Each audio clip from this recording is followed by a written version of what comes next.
We're back with Fergus, and here is my paint palette. I've kept it in the freezer.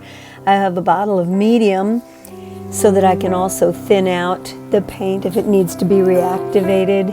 But the freezer works pretty well. This is a fan brush. Again, I'm kind of becoming a fan of the fan brush. This is a bristle brush. This one is a nylon brush, though smaller and for the details. I'm starting out with the darks. Once again, I've thinned out the black so that I can get a nice inky texture for the eyes, nose, and mouth. And I'm working toward making darker darks. And then as I work up toward the lighter lights, I'll be switching to that fan brush. I'm looking also for any areas that have raw canvas. I don't want any raw canvas to show through. These darker darks are going into the shadow lines in the ears and other portions of them down below for a cast shadow on the floor.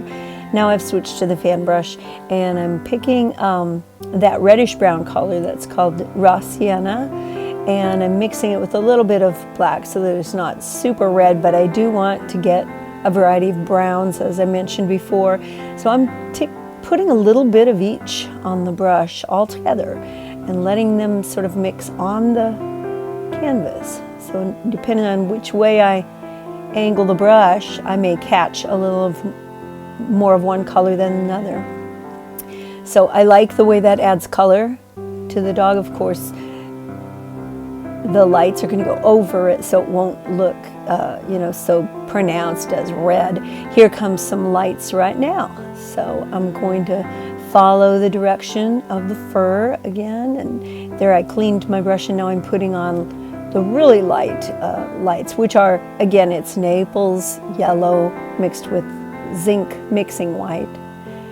I'm going to go to the edges where the highlights hit Fergus's fur and make it really shine.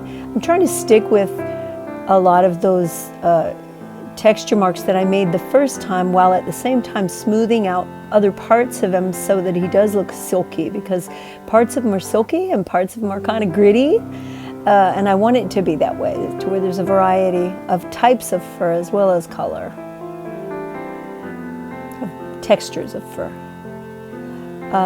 Let's see, what else am I doing here? I have switched to just a regular bristle brush here instead of the fan brush. And now I've added a little bit of blue to the brown to add those shadowed areas there, because they're really more gray, and the blue helped them to gray out. And now I'm adding them in other areas too.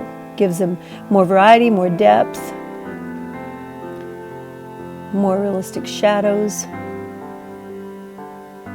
And again, I'm going in with that black and always going to the darkest darks I can and the lightest lights to create a lot of contrast and depth.